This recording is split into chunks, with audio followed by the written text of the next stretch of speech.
My dear, কেমন আছো তোমরা? আবারও চলে আসলাম তোমাদের কাছে স্পোকেন ইংলিশে পার্টে। আজকে আমাদের আলোচ্য বিষয়, তোমরা নিশ্চয় বুঝতে পারছো আমাদের শিরোনাম দেখে, স্ট্রাকচার ক্লাস 2। অর্থাৎ এর আগের দিনে আমি স্ট্রাকচার 1-এ আলোচনা করেছিলাম হ্যাভ টু, হ্যাজ টু এবং মাস্টের ব্যবহার। এবং আমি বলেছিলাম যে স্পোকেন ইংলিশে আসলে মডাল অক্সিলারি ভার্বের ব্যবহার কিন্তু অত্যাধিক গুরুত্বপূর্ণ। একজন স্পিকারের মনের ভাব সুস্পষ্ট রূপে প্রকাশ করার জন্য মডাল ভার্বের অত্যাবশ্যকীয় প্রয়োজনীয়তা আছে। তো আজকে আমরা দেখব স্ট্রাকচার 2 ক্লাসে 3টা স্ট্রাকচার এবং সাথে সাথে বেশ কিছু উদাহরণের সাহায্যে আমি তোমাদের কাছে উপস্থাপন করার চেষ্টা করব। তোমরা যারা স্পোকেন ইংলিশ ডেভেলপ করতে চাও তারা অবশ্যই ক্লাসগুলো মনোযোগ সহকারে দেখবা এবং তোমরা নোট খাতায় লিপিবদ্ধ করে এগুলো প্র্যাকটিস করার চেষ্টা করবা। দেখো, আমরা আজকে স্ট্রাকচার 1-এ কি লিখছি, সাবজেক্ট প্লাস ভার্ব, এবং ভার্বের আমরা এখানে কিছু স্টেটমেন্ট দেখানোর চেষ্টা করেছি। ভার্বের বেসিক ফর্ম V1 মানে হচ্ছে ভার্বের বেসিক ফর্ম, এবং V1 এর সাথে এস বা এস প্লাস এক্সটেনশন। আসলে বর্তমানকালের সাধারণ কাজ বোঝাতে আমরা 1 নম্বর স্ট্রাকচার ব্যবহার করে থাকি। এবং এখানে ভার্বের সাথে যে এস বা এস আমি এখানে দেখানোর চেষ্টা করেছি, কারণ আমরা জানি according to the subject under present indefinite tense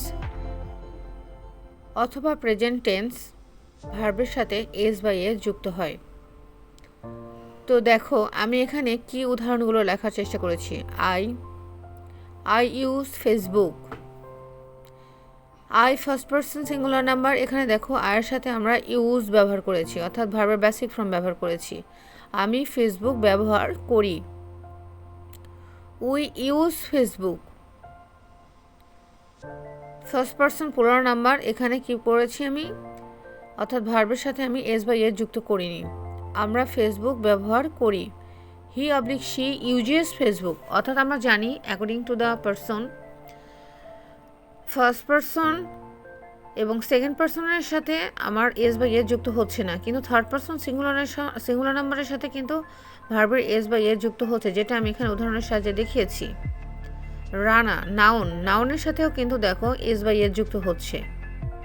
আবার এখানে দেখো দের সাথে কিন্তু আবার কি হয়নি বলতো, এস বা এস যুক্ত হয়নি।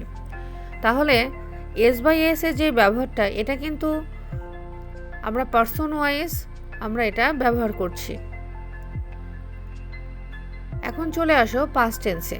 প্রেজেন্ট ইনডিফিনাইট টেন্সে যেরকম সাবজেক্ট অনুসারে, পার্সনের ক্লাসিফিকেশন অনুসারে আমরা হচ্ছে এস বা এস বা কোথাও ভার্বের বেসিক ফর্ম ব্যবহার করছিলাম বর্তমানকালের স্টেটমেন্ট বোঝাতে, কিন্তু পাস্ট টেন্সে কিন্তু এমনটা নাই। পাস্ট টেন্সে আমরা দেখব সব সাবজেক্টের সাথে আমরা ভার্বের পাস্ট ফর্ম অর্থাৎ V2 ব্যবহার করতে পারবো। তো এই সেন্টেন্সগুলোর কিন্তু নেগেটিভ ফর্মও আছে, যেটা আজকে আমি আলোচনা করছি না, অন্য কোনো ভিডিওতে আমি নিয়ে আসবো বা ক্লাসে নিয়ে আসবো।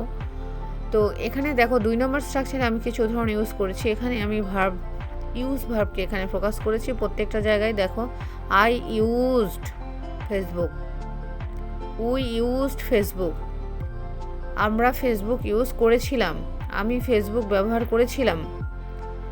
হি অবলিক শি ইউজড ফেসবুক, সে ফেসবুক ব্যবহার করেছিল। Rana used Facebook, Rana Facebook ব্যবহার করেছিল। ঠিক আছে, দেভ ইউজড ফেসবুক। তো এখানে দেখো, আগের রোতে আমরা দেখেছি I, we, he, she, Rana, দের সাথে কিন্তু ভার্বের যে একটা ফ্ল্যাকচুয়েশন হচ্ছিল, কোথাও এস বাই এস হচ্ছে, কোথাও হচ্ছে না। কিন্তু মিডিলের রোতে আমি যেটা দেখতে পাচ্ছি সারিতে, এখানে কিন্তু সবগুলোর সাথেই ভার্বের পাস্ট ফর্ম ব্যবহার হচ্ছে, অর্থাৎ এটা ক্লিয়ার যে সব সাবজেক্টের সাথে ভার্বের পাস্ট ফর্ম আমরা ব্যবহার করে অতীতকালের কোনো সাধারণ কাজ বর্ণনা করতে পারি। দেন চলে আসো future tense, future indefinite tense. ভবিষ্যতে সাধারণ কাজ আমরা কিভাবে প্রকাশ করব? আমরা শ্যাল ব্যবহার করব না উইল ব্যবহার করব? আসলে আগে আমরা শ্যাল উইল ব্যবহার করতাম, কিন্তু এখন বর্তমানে উইলটাকে আমরা ব্যবহার বেশি করে থাকি।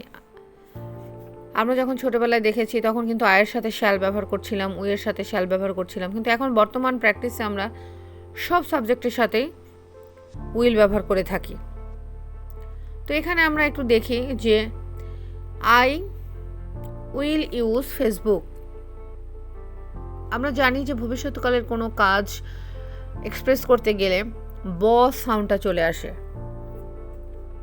ব সাউন্ডটা মানে আমরা কিন্তু ভবিষ্যৎ নির্দেশনা বোঝাতে পারি, করব, খাবো, যাব, ঠিক আছে, ধরব, এক্সপ্রেস করব, ব্যবহার করব, বই কিনতে যাব, কথা বলবো, কোনো প্রেজেন্টেশন দিব। এই যে ব একটা সাউন্ড, ব সাউন্ডের প্রাধান্য আমরা ফিউচার টেন্সে অর্থাৎ ভবিষ্যৎ, সাধারণ ভবিষ্যতে আমরা এটা দেখতে পাই।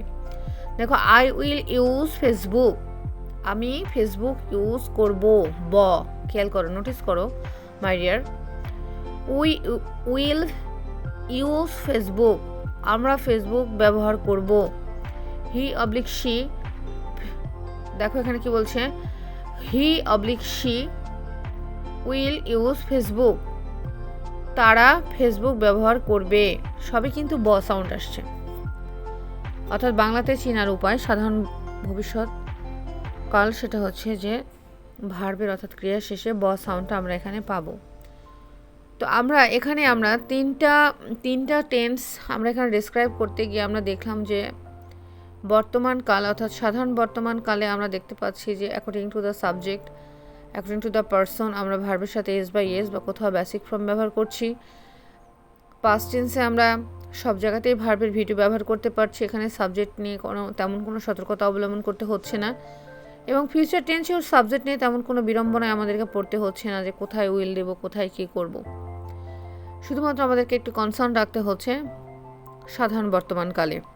আমি আশা করছি তোমরা যদি প্র্যাকটিস করতে থাকো, প্র্যাকটিসের মধ্যে যদি থাকো, তাহলে তোমাদের এই ছোটোখাটো কনফিউশনগুলো চলে যাবে এবং তোমরা শুদ্ধভাবে তোমাদের এক্সপ্রেশনগুলো তোমাদের নিয়ারেস্ট এবং ডিয়ারেস্ট ওয়ানের কাছে এক্সপ্রেস করে নিজেদেরকে স্মার্টেস্ট বলে প্রমাণিত করতে পারবে।